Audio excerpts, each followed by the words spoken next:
नमस्कार। हिंदी साहित्य श्रृंखला के अंतर्गत आचार्य रामचंद्र शुक्ल प्रश्नोत्तरी सीरीज का भाग 7 ये रहा। आपको इस साहित्य श्रृंखला के अंतर्गत यह सीरीज कैसी लग रही है, कमेंट बॉक्स में अपनी राय जरूर लिखें और साथ ही वीडियो को लाइक और चैनल को सब्सक्राइब करना न भूलें। आइए देखते हैं आज का प्रश्न। ब्रजमाधुरी सार पुस्तक के लेखक कौन हैं? तो ब्रजमाधुरी सार पुस्तक के लेखक हैं वियोगी हरि। निम्नलिखित कथन सही हैं। हरप्रसाद शास्त्री ने बोध गान ओ दोहा का संपादन बंगला अक्षरों में किया। सिद्धों में सबसे पुरानी सरहप्पा हैं। सिद्धों की भाषा को संध्या भाषा कहा गया। शुक्ल जी ने गोरखनाथ का समय 13वीं शताब्दी माना है। यहाँ पर मैंने वन लाइनर क्वेश्चन रखे हैं ताकि हम इस प्रश्नोत्तरी को सरल शब्दों में जान सकें और समझ सकें। आगे देखते हैं। सही कथन है पृथ्वीराज रासो को चंद्रबरदाई के पुत्र जलहन ने पूरा किया था। आल्हा का प्रचार केंद्र बेसवाड़ा ही है। आल्हा खंड जगनिक कृत परमाल रासो के अंतर्गत आता है, जिसका संपादन चार्ल्स इलियट ने किया था। आल्हा और उद्दिल का संबंध महोबा से था। भाषा भूषण की रचना चंद्रलोक के आधार पर की गई है। यह रचना है जसवंत सिंह की। यह एक अलंकार निरूपक ग्रंथ है। कौन? भाषा भूषण। ठीक है, तो प्रश्न आता है कि भाषा भूषण की रचना किसके आधार पर की गई है? तो चंद्रलोक के आधार पर की गई है। अब चंद्रलोक किसकी कृति है? आप कमेंट बॉक्स में लिखिएगा। आचार्य रामचंद्र शुक्ल जी के अनुसार हिंदी रीति ग्रंथों की अखंड परंपरा चिंतामणि से चली है, अतः रीतिकाल का आरंभ उन्हीं से मानना चाहिए। तो रीतिकाल के प्रथम कवि माना है आचार्य शुक्ल ने चिंतामणि को। उन्हीं से उन्होंने रीतिकाल का आरंभ माना है। निम्न रचनाएं सही हैं। काव्य निर्णय रचना है जी भिखारी दास की। काव्य रसायन, जिसको कि शब्द रसायन के नाम से भी जाना जाता है, यह रचना है देव की। काव्य रसायन में ही इन्होंने अभिधा शब्द शक्ति को सर्वश्रेष्ठ माना था। कहा था ना, अभिधा उत्तम काव्य है, मध्य लक्षणा लीन। तुलसी गंग द्वय भय सुकविन के सरदार। इनके काव्यन में मिली भाषा विविध प्रकार। यह पंक्ति किस रीतिकालीन कवि की है? तो यह प्रसिद्ध पंक्ति है प्रसिद्ध रीतिकालीन कवि बिहारी दास की। निम्न कवियों का जन्म स्थान सही है। आइए देखते हैं। पद्माकर का संबंध रहा है बांदा उत्तर प्रदेश से। भूषण का संबंध रहा है तिकवापुर से। देव का इटावा, जो कि उत्तर प्रदेश में ही है, और घनानंद का बुलंदशहर से। चलिए आगे है। प्रसिद्ध कवि बिहारी के पुत्र का नाम बताइए जिसने बिहारी सतसई की टीका सवैया छंद में लिखी थी। तो बिहारी के बेटे का नाम था कृष्ण कवि और बिहारी लाल की एकमात्र प्रसिद्ध रचना है बिहारी सतसई। आगे है देववड़े की बिहारी। यह विवाद सबसे पहले मिश्र बंधुओं ने 1910 में अपने ग्रंथ हिंदी नवरत्न से शुरू किया था और मिश्र बंधु ने देव को बड़ा माना था।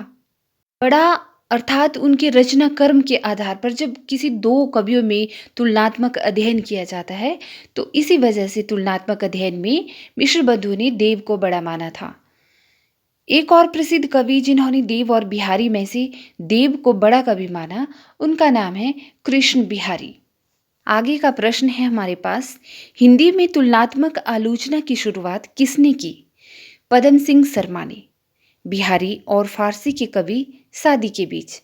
तो सबसे पहले हिंदी भाषा में जो तुलनात्मक अध्ययन किया वह किया था पदम सिंह शर्मा ने। किस किस के बीच? एक हमारे कवि जो बिहारी है रीतिकालीन कवि, और दूसरे कवि फारसी के एक प्रसिद्ध कवि हैं जिनका नाम सादी है। तो इन दोनों के बीच किया था। प्रेम की पीर का कवि किसे कहा जाता है भाई? घनानंद को प्रेम की पीर का कवि कहा जाता है। क्यों कहा जाता है? क्योंकि घनानंद को एक सुजान नामक वैश्य से प्रेम हो गया था और उन्हीं के प्रेम से ओतप्रोत घनानंद का शुरुआती काव्य मिलता है। जिस कवि में कल्पना की समाहार शक्ति के साथ भाषा की समाहार शक्ति जितनी अधिक होगी, उतना ही वह मुक्तक की रचना में सफल होगा। आचार्य शुक्ल का यह कथन किस कवि के संदर्भ में है? तो आचार्य शुक्ल ने यह कहा था बिहारी के संदर्भ में। रीतिकालीन प्रसिद्ध कवि बिहारी, उनकी एकमात्र रचना बिहारी सतसई, जिसके संदर्भ में आचार्य शुक्ल ने इनकी प्रशंसा की है। आगे है जी हमारे पास आचार्य केशवदास, अलंकार संप्रदायवादी कवि। इनकी प्रमुख रचनाएं थी रसिक प्रिया, कवि प्रिया, नक्षिक, छंदमाला, रामचंद्रिका, वीर सिंह देवचरित, रत्न बावनी, विज्ञान गीता और जहांगीर जस चंद्रिका। रामचंद्रिका को छंदों का अजायब घर भी कहा जाता है। और यह किसने कहा था, कमेंट बॉक्स में लिखिएगा। आगे देखते हैं, कवि गंग की रचनाएं हैं गंग पदावली, गंग पच्चीसी, गंग रत्नावली और खड़ी बोली का उनका प्रसिद्ध नाटक ग्रंथ चंद छंद पर्णन की महिमा। कवि गंग अकबर के दरबारी कवि थे और इनका मूल नाम गंगाधर राव था। आगे देखते हैं, भिखारी दास ने कवि गंग के विषय में क्या कहा है। तो उन्होंने कहा है कि तुलसी गंग दुवो भय, सु कविन में सरदार। यह एक प्रसिद्ध पंक्ति है भिखारी दास की। आपने कवि गंग के बारे में वो प्रसिद्ध वाक्य तो सुना होगा कि जब जहांगीर ने कवि गंग को हाथी से कुचलवा दिया था, तो कवि गंग ने दरबार में अंतिम समय में कहा था कि कभी ना भड़ुआ रन चढ़े, कभी ना बाजी बम्ब, सकल सबाही प्रणाम करी, विदा होते कवि गंग। यहाँ पर पंक्तियों में ही कवि गंग का नाम है, तो आप आसानी से पहचान सकते हैं कि यह कवि गंग की पंक्तियां हैं। आगे देखते हैं, बिहारी का संबंध किस राजा से था। तो बिहारी का संबंध था जी जयपुर नरेश राजा जयसिंह से। इन्हीं के संबंध में बिहारी ने यह प्रसिद्ध दोहा कहा था कि नहीं पराग नहीं मधुर मधु, नहीं विकास यही काल, अली कली ही सो बंध्यो, आगे कौन हवाल। कहा जाता है कि राजा जयसिंह अपनी नई रानी के मोह पाश में, उनके प्रेम के बंधन में ऐसे बंधे थे कि महल से बाहर ही नहीं निकलते थे। तब बिहारी ने यह पंक्तियां कही थी।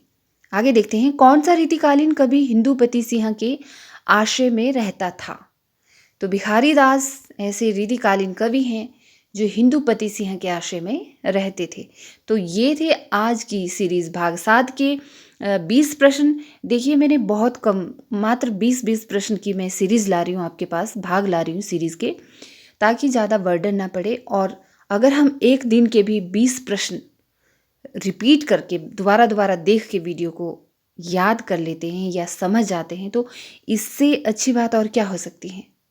तो आप देखिए फिर, तो बने रहिए मेरे साथ। इसी के साथ आगे मिलती हूँ आपसे। नमस्कार।